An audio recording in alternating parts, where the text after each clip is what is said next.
No. Dogs on the table. You sure that's a dog? Yeah. Rough. We interrupt this program to bring you...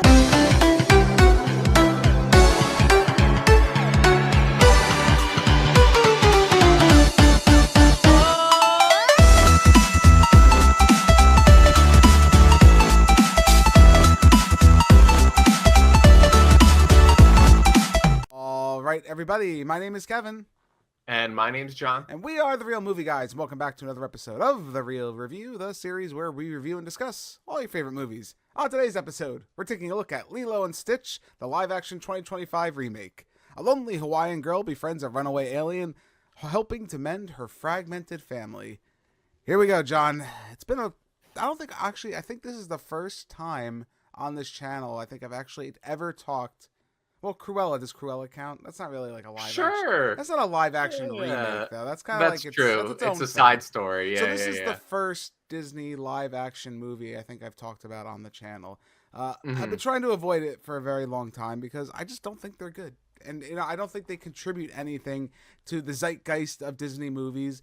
I have a strong belief, right? When you adapt something, you do it for the better, right? Like, I understand adapting like books into movies or comics into movies, or I understand that, but I just don't understand the reason, besides money, obviously, from the Disney corporate greed, that we need to take these animated films beloved by Disney and turn them into live action remakes. Some of the older ones, okay, if you change the story enough, I can understand that, but they haven't done that, and Disney has seemingly no intention to do that, but to either ruin them or maybe update them to more timely standards, if you will. Yeah, a little more palatable for the modern sensibility. It's not. I watched Lilo and Stitch, and I did not have a good time with this movie. I sat there the whole time just saying, why am I watching this when I could be watching the animated one? And, I tried to look at it separately from the other, but I have the firm belief that because these two are so connected, you really can't review separately.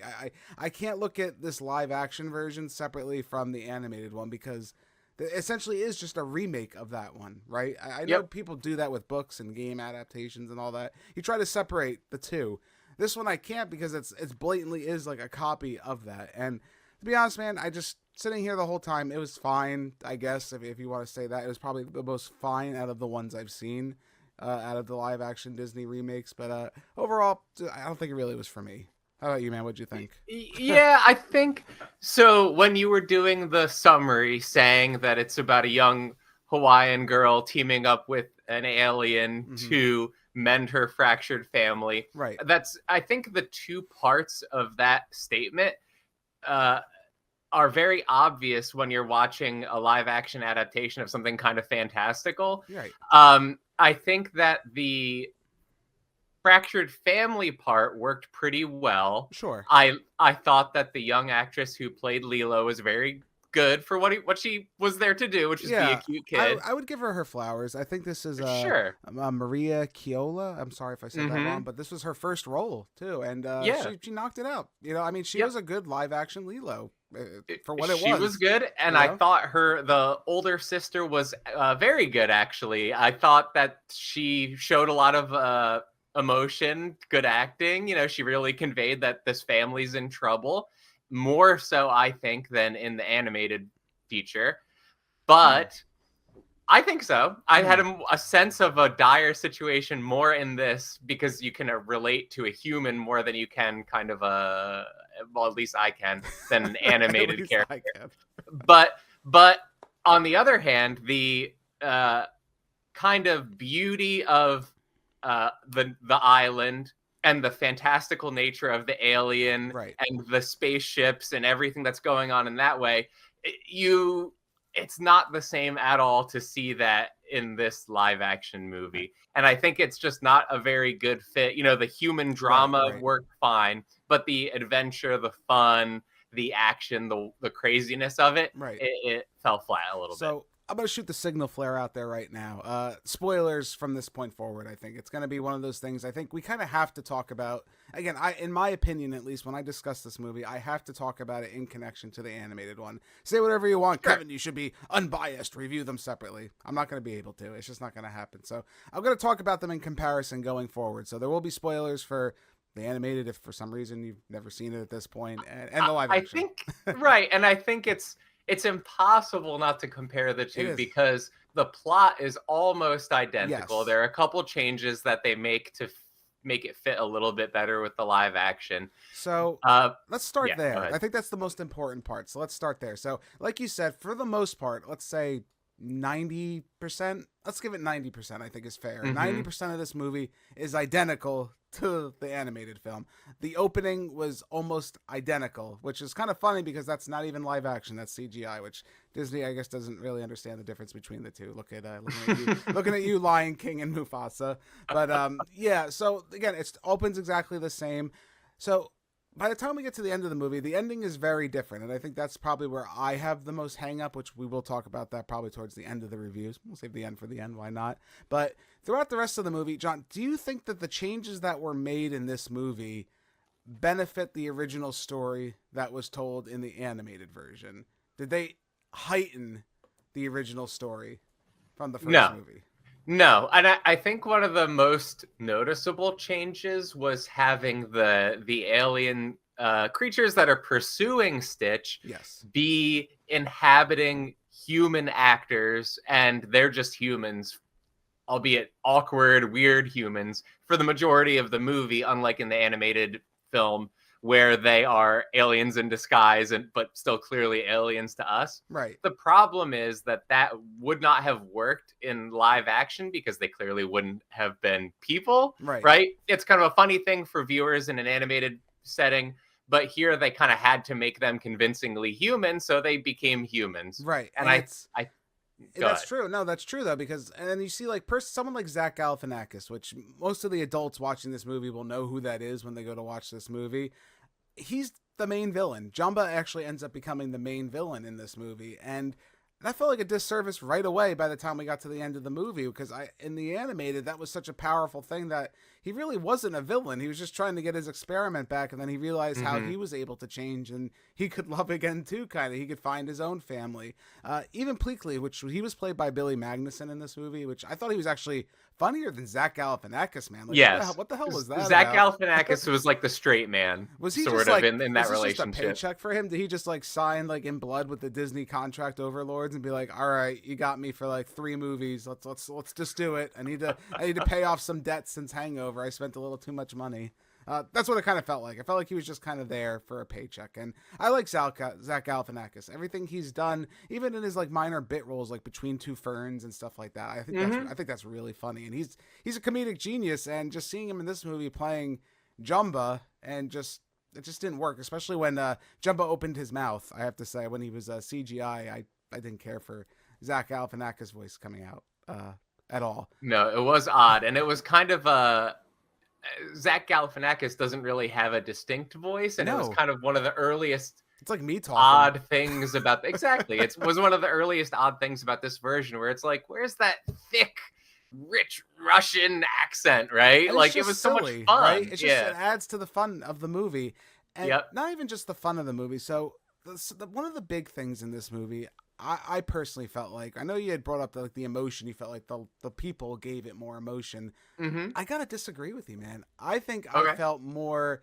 stress, sadness, and anxiety from the animated characters and their situation, especially with Nani and Lilo's relationship, especially because it's so focused where in the animated, Nani's trying to do everything to take care of Lilo. Like that's, no matter what happens, Ohana, the whole idea, Ohana means family. We can't leave family behind.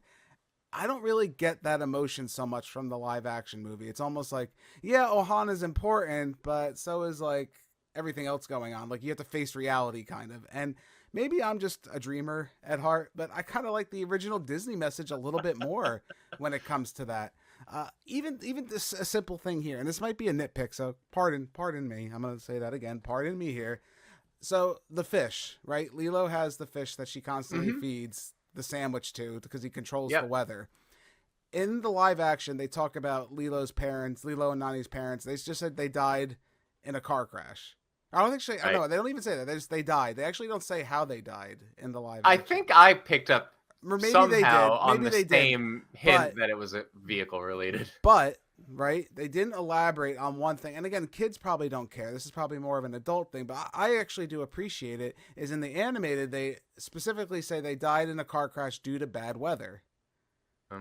So that's why she's constantly trying to please the fish by giving him a sandwich to make him happy, to control the weather, so that doesn't happen again. Again, it's such a silly, stupid little thing, but it means just that much more to me, because there's a reason. And it adds a little behind texture to the background of it. And yeah, right. Otherwise, it's just, oh, look at silly Lilo feeding a fish a sandwich because he controls the weather. There's no context behind it. And again, do kids care? No, kids don't care. But if you could show them a higher level of art without them realizing it, I think that's something special, man. I have to say.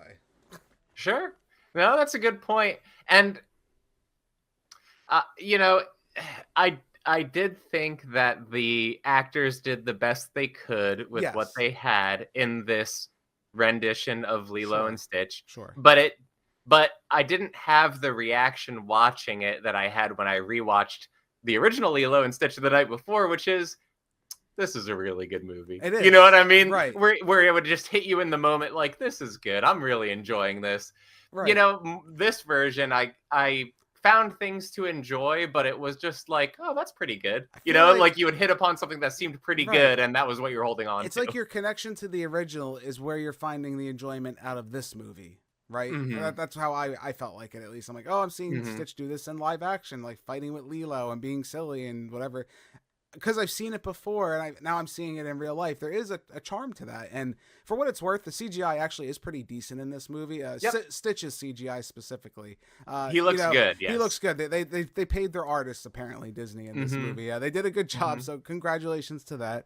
He looks really good. Pleakley and Jumba, they look fine. Theirs were a little wonky here. Yeah, right. All right, I could take it or leave it at times. But again, Stitch looked good, and that's what matters. And like you said, Nani, Stitch, and Lilo are the three characters that matter the most. And yes, they do have very, very good chemistry together. They do feel like sisters, and Stitch feels like Stitch, you know, and it does translate well in that regard. But again, some of those sadder moments, like when Nani and Lilo are fighting, they have like this big argument over the Ohana. I think it's about Ohana, and she's like, Ohana means family, nobody gets left behind in the animated. And Nani just stops what she's doing and goes, Ohana, yeah, you're right, okay, you know, whatever. And they go back about what they have to do.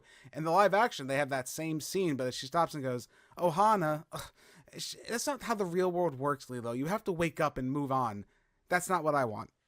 To me personally, I feel like that's just, there's something kind of magical missing from that delivery. And again, it's not the actresses at all. You know, it's not their fault. It's just the way they've chosen to rewrite this script. Framed the story. Yeah, right. And I understand, like you said, they're trying to adapt this to maybe a more realistic take on the story. Because what is the ultimate ending of this movie, right, John? They end up, Nani literally ends up signing over Lilo to the state, essentially. So someone else can take care of her, and she goes to school. And I know I'm simplifying it. Like she can go back and visit her. She has like a portal gun, and Lilo encourages her to like live out her dream and do her thing. And I do respect that, but there's something so special. And again, I'm super sappy about it, but like the fractured family all coming together at the end of the animated Lilo and Stitch. You even have Pleakley and Jumba involved. Bubbles is even involved. They all have this family, and at the end of the animated, they have like this little like photo collage of everyone hanging out and like building the house back up together and having this great time. And again, all of them finding family and something in common together. And this movie doesn't have that, and I think that's a huge mistake, in my opinion. I know people will argue, oh, it's a one-for-shot for one remake, but the original is so good, you know, and maybe you should have a little bit. I'm going to be honest with you. Maybe you should have went that direction. Yeah, I think that is what it is. It's that they're just trying to go for a more realistic outcome, even though it involves a magical portal that lets you visit your sister, right? It's not necessarily bad. I mean, you can maybe make the argument it's kind of it's almost the same, right? I mean, Lilo's getting the best care that she can get, and Nani's trying to better herself. Again, we're looking at it realistically. She's trying to better her career and her life as like a marine biologist, so she's got to work. This is the real world, right? And in the animated, she's a waitress or whatever at some restaurant. and she's going to be taking care of Lilo. But again, you also have the support of all these other characters living there. So there's trade-offs to it. And again, it's a Disney movie. So finding super amounts of logic isn't always the best thing. Yeah. I just personally, if I were to choose between the two, the animated wins, just not even just because I think I have just a preference for it, but I think the story, the integral story, the way it's written, is just so much better and stronger than it is in the live action one. That aspect did not bother me that much, but what did bother me is that the integration of the fantastical elements, it just doesn't fit. It was very jarring at the beginning of the movie when it transitions from 100% CG on the alien spaceship to the planet Earth. It's like, these are clearly two different things. They are not existing in the same universe. Right. And there's something fun about seeing worlds collide in the animated feature where it's believable because they're all in an exaggerated, animated style. Right. That, okay, these things are here. They're really here. And these people are going to have to contend with that. Right. It was just came across differently in the live action. Right. And we talked a little bit about this the other day when we talked about just talking about this in general, where you have some things work in animated that can't work in real life. And you do have to make some sacrifices and adaptations. One being specifically Jumba and Pleakley. In animated fashion, you can have Jumba and Pleakley just wearing a pair of sunglasses and everyone thinks they're human for some reason. And we accept that. For some reason, our hamster brains accept the fact that, oh, these aliens are human and no one can tell the difference between them. It works. If you do that in live action, it's not going to work. It's not going to have the same these people effect. are so dumb. What's going on? It's not going to look right. It's not going to be acceptable. But for some reason, we're able to accept this fantasy element in animation. And again, I think that this movie in particular, like with its fantasy elements, just works so much better in the animated version. Definitely. I think it really does. I definitely agree with that. And I wanted it to be better. And again, I don't think it's the worst one out of the ones I've seen. So I'll be clear on that. I think it's probably, it's fine. You know what I mean? But if you have the opportunity to watch the animated, it doesn't change my theory of just watch the animated. If you're given the two, just watch the other one. There's no real reason to watch this, I don't think. At least in my opinion. But no, I agree. We spent a lot of time on Lilo Stitch, so let's wrap this up. I'm going to go ahead and give Lilo and Stitch, the 2025 live action remake, a 5.9 out of 10. It's not the worst movie I've ever seen. That's reserved for some of those other live action Disney remakes. But again, it just, under my opinion here, it doesn't need to exist. And I continue to stand by that. If you're not making something, improving it, changing the story, making it better, just doing something different in a positive way, that this movie should exist, and I don't feel like it really needed to. You could say for like Cinderella was one of the ones I thought maybe, okay, they did a little bit something different and made it more interesting. Cruella, for whatever that's worth, it wasn't 101 Dalmatians, but you did something different and had some fun with it at least to make it more interesting. Mufasa was at least a prequel to The Lion King, so all right, it didn't happen necessarily on screen. Again, you're doing something a little bit different with these franchises, but when you're just reshooting the same exact thing, but in my opinion, making it worse, why am I watching this? I'm just going to watch the other one. But, for what its target audience, and clearly the box office speaks to that, I think they're enjoying it quite well. So, I don't know, this guy might not know what he's talking about. John? Well, I did see it in theaters, so and maybe that's why my score is slightly higher, but I would give this movie a 6.5 out of 10. I was charmed by the actors. I thought they were good, and it's Lilo and Stitch, so the story is still fun. Stitch was cute. It delivered on the very basic things that it had to do, but I do agree that there is no way that for any viewer you could recommend the remake over the original. Like, there's nothing specific to any person in the world that you would say, oh, but this person would really like the remake more. No, and it's funny because Lilo and Stitch, I remember even when it came out, I don't know how popular it really was initially when it came out. I feel like it was definitely very hyped by Disney, the original animated movie. It was in all their fun promotions, and they kind of did that too this time with this one. They had like Stitch cross promoting with all the different Disney movies and stuff like that, showing up on the posters and trailers and stuff like that. When it came out, I don't remember so much fanfare, but it's one of those ones when it came out on VHS and down the years later and then its DVD release and stuff like that. I think Lilo and Stitch, definitely became more popular, and it became like a juggernaut as it is now, ironically. Yeah, it stuck around because for a franchise that had one movie, Sure. the fact that you would see Stitch represented in like their merchandise everywhere for 20 years until they do the second iteration or whatever you want to call it, that it hit, you know what I mean? And I understand why, because it is a very charming movie. It's very nice. He's a cute, fun character. He's cute. He's a cutie. And Stitch did exist. I mean, between this, there was a TV show. Oh, that's true.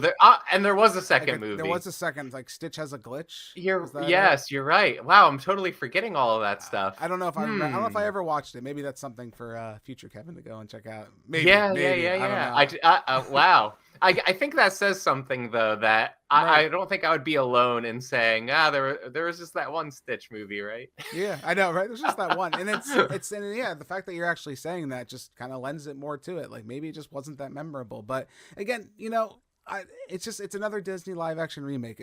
I've been trying to avoid these reviews for so long, but our friend the algorithm does want us to talk a little bit about it, and I felt like this was maybe the one to talk about because I did have the most investment for some reason in this one, especially after watching it, where I was just like, man, I really wanted something a little bit more. But what I need to know in the comments below is, what did you think of Lilo and Stitch? Are we too down on it? Are we too positive on it? I've definitely seen a very bipolar crowd on this one, which is very curious. The fan base seems to really love it. Maybe it's just the younger audience. Maybe I don't know. I'm just really curious, like what audience is really enjoying it and what audience is really disliking it. And on top of that question, what's next for Disney as far as live action remakes? We did see they had a bunch slated as far as what they were working on. Tangled was one. It got the axe real quick after Snow White kind of bombed in the box office. Right. But now that Lilo and Stitch is kind of like bounced up in the box office, I wonder if they're going to maybe rethink it again or retool it to something different.